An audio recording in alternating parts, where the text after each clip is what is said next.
Hey guys, thanks for tuning in to another video on ForgottenWeapons.com.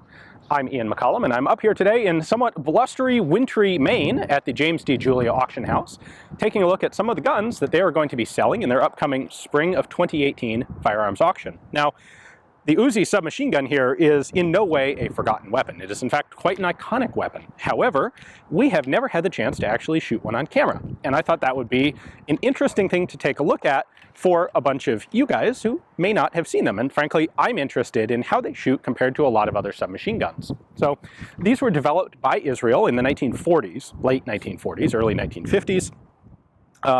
As a newly independent state with a lot of enemies. They wanted to have some domestic firearms manufacture, and so they were looking for a gun that met a number of different criteria. Had to be reasonably accurate, had to be not overly heavy, had to be compact, and perhaps most importantly, it had to be something that could be easily manufactured by the state of Israel. They didn't have this, a huge history and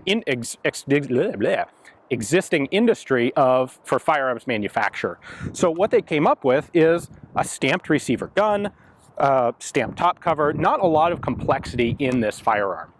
And really a lot of clever elements in this. And what they put together was a gun that would end up being adopted by a number of other nations. So in the 1950s, these were adopted by the Belgians, the Germans, the South Africans. They became very popular on the United States market.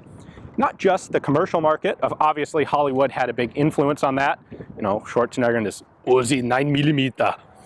But even the United States Secret Service, before the guns were popular in Hollywood, the Secret Service was actually using these for presidential guard detail. And you can actually see one in a rather famous photograph from the attempted assassination of Ronald Reagan. At any rate, I figured we should do a little bit of shooting with this guy. Now, this one has the metal folding stock on it. These were issued both militarily and commercially sold with both, well, either this folding stock or a fixed wood stock.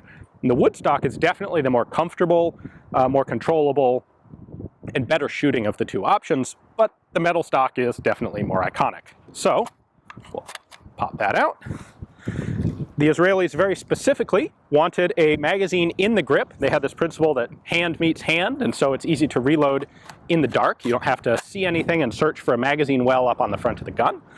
It is an open bolt gun, so the charging handle is back, and it's hot, and we're ready to shoot. Sure, it's in full auto.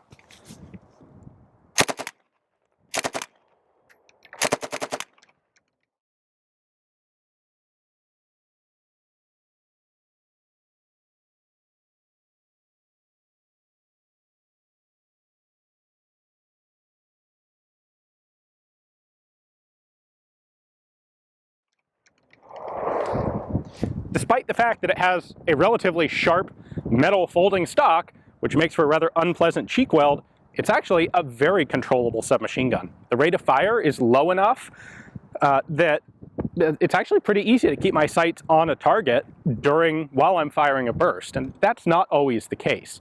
There are a lot of submachine guns out there where the sights tend to either not necessarily climb, but bounce around quite a lot when you're shooting, and the Uzi is not one of those. Now, I suppose if I'm going to do the proper Israeli thing, I should be squared up to my target. Oh, and now I'm out of ammo.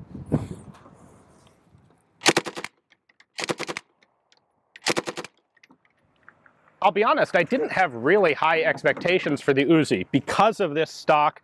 The grip, to me, is a little bit uncomfortable because it is so perfectly vertical, because it's got the magazine in it. But this is actually a really pleasant gun to shoot. Cheek weld aside, it's got a really large front post in it, and it's actually really quite easy to keep on target while shooting. The rate of fire is pretty nice. When you actually fire this, and being able to compare it to other submachine guns that are out there, it becomes really kind of obvious why it was so popular and why it became so iconic. It really is a very good submachine gun.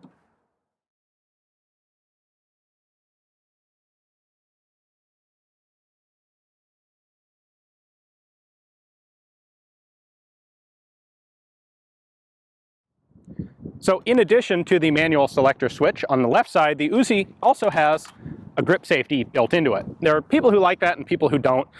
It seems to work pretty well, to me, on this one at least. All right, just because I know you guys are going to want to see it, we'll try a little bit of shooting from the hip. So if you're going to do this effectively, you would want to you'd square your body to the target. You're going to take the stock into your side and clamp it in place tight with the elbow. I'm going to aim downward a little bit because my impact berm is slightly downhill.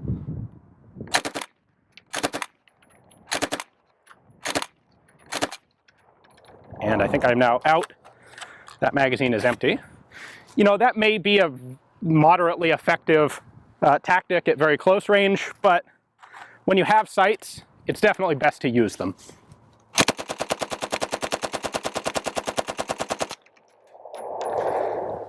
As you can see, the muzzle just doesn't really move at all.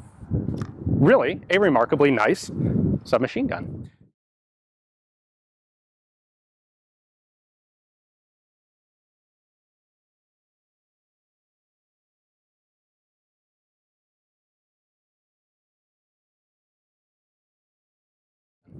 If you're interested in getting yourself an Uzi, there are actually several of them transferable, available in the upcoming Julia auction. Take a look at the description text below and you'll find a link to their catalog page where you can do a search for Uzi and find the various different ones that they have available. In full auto, of course, these are all subject to the National Firearms Act and the process of background check and everything else involved in that. But a cool opportunity for someone who is a serious firearms enthusiast and a great little submachine gun. Thanks for watching.